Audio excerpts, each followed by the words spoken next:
Ketua KPU RI Hashim Asyari kembali melakukan pelanggaran etik. Terbaru, Ketua KPU dan 6 anggotanya menjalani sidang pemeriksaan kode etik yang digelar di kantor Dewan Kehormatan Penyelenggara Pemilu atau DKPP pada Rabu lalu. Dan hasilnya adalah terbukti melanggar etik dalam kasus rekrutmen calon anggota KPU Kabupaten Nias Utara periode 2023-2028. Sebelumnya, sejumlah deretan pelanggaran kode etik ini sudah dilakukan dan diputus oleh DKPP dilakukan oleh Ketua KPU RI. Juga sempat mencuat di muka publik pemirsa terkait dengan kontroversi sanksi-sanksi yang dikenakan atas pelanggaran kode etik ini.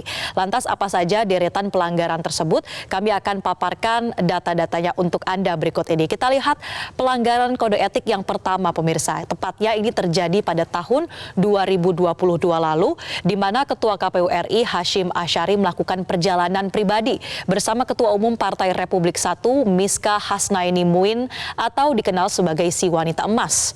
Mereka diketahui berziarah bersama ke Yogyakarta. Dan pemeriksaan etik pada saat itu pun sebenarnya dilakukan DKPP bukan tanpa alasan.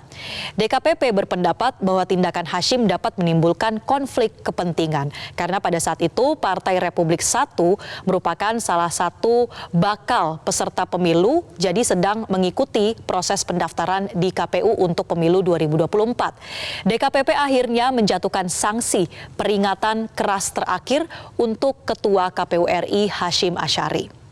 Kita lihat untuk kasus etik yang kedua pemirsa, ini terjadi di tahun 2023. Kasus etik yang kedua adalah soal pencalonan caleg perempuan. Kita lihat di slide berikutnya bahwa sebetulnya pemirsa ada aturan dalam Undang-Undang Pemilu bahwa untuk jumlah atau kuota caleg perempuan ini minimal adalah 30% dari seluruh bakal caleg yang didaftarkan oleh partai politik.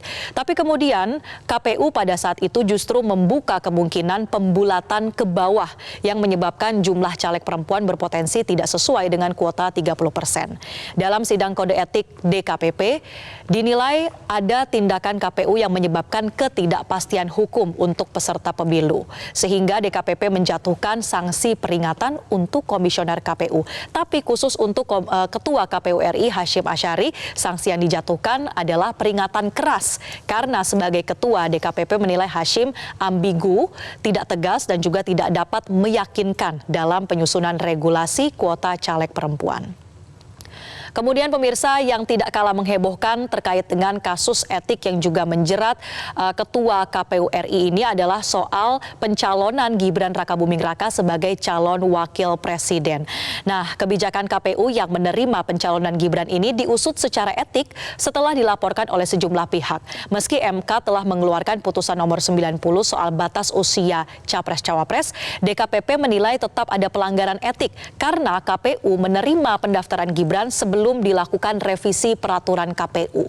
Sanksi yang diberikan pun tidak main-main. Untuk Ketua KPU RI diberikan sanksi peringatan keras terakhir. Tapi kemudian sudah ada sebelumnya ya kita lihat sanksi peringatan keras terakhir, tapi muncul lagi peringatan keras terakhir. Jadi yang mana yang terakhir sebetulnya ya?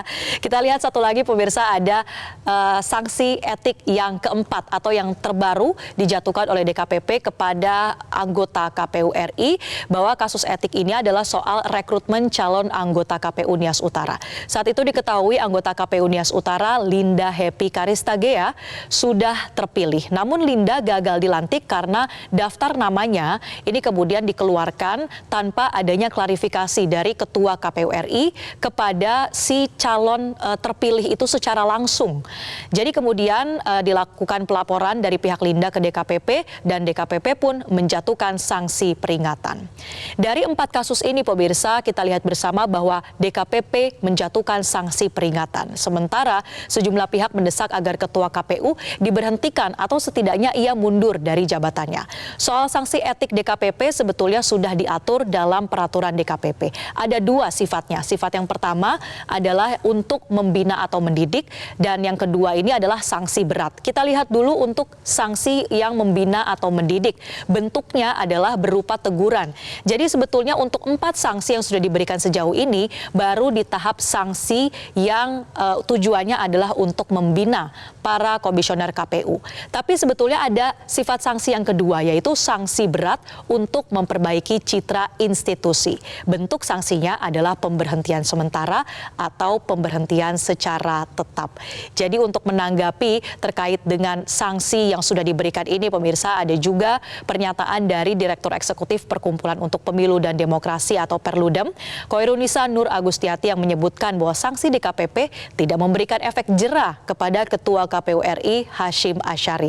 Namun peringatan tersebut dinilai akan menggerus kepercayaan publik kepada penyelenggara pemilu. Kita simak berikut ini. 3 kali ya, bahkan 4 kali ya sudah diberikan peringatan begitu ya oleh DKPP.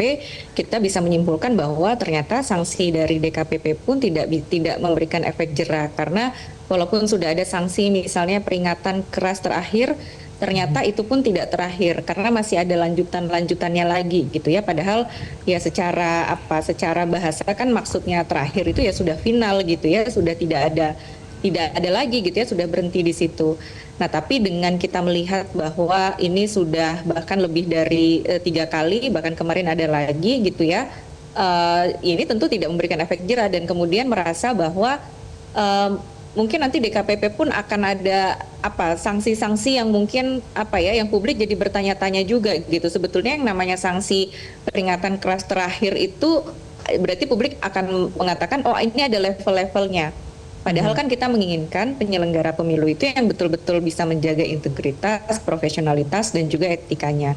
Apalagi di tengah situasi penyelenggaraan pemilu kita yang publik juga banyak mempertanyakan ya, misalnya soal independensinya, ada narasi-narasi misalnya soal kecurangan, soal imparsialitas dan sebagainya. Tapi ketika penyelenggaranya dan khususnya adalah ketuanya sudah mendapatkan sanksi etik yang berkali-kali, tentu publik akan mempertanyakan legitimasinya. Kalau kita bicara soal legitimasi itu kan bukan soal angka ya, bukan soal misalnya ini berapa persen orang yang hadir ke TPS, bukan soal itu, tapi tadi kepercayaan publik terhadap proses penyelenggaraan pemilu ini. Karena dalam penyelenggaraan pemilu kan kita nggak cuma bicara soal hasil, siapa yang menang, siapa yang kalah, tapi kita juga bicara soal prosesnya, apakah prosesnya juga dilakukan sesuai dengan prinsip penyelenggaraan pemilu yang demokratis. Ya, saya melihat bahwa mungkin ada ini juga ya, ada rasa ingin menjaga menjaga oh ini sedang tahapan pemilu, ingin menjaga kondusivitas dan sebagainya. Nah, ini justru yang menurut saya harusnya dihindari gitu, karena untuk bisa meningkatkan kepercayaan masyarakat, kita juga membutuhkan penyelenggara pemilunya yang betul-betul berintegritas, lalu juga DKPP-nya pun juga bisa tegas gitu ya dalam memberikan sanksi kalau kemudian memang terbukti ada pelanggaran etik tersebut.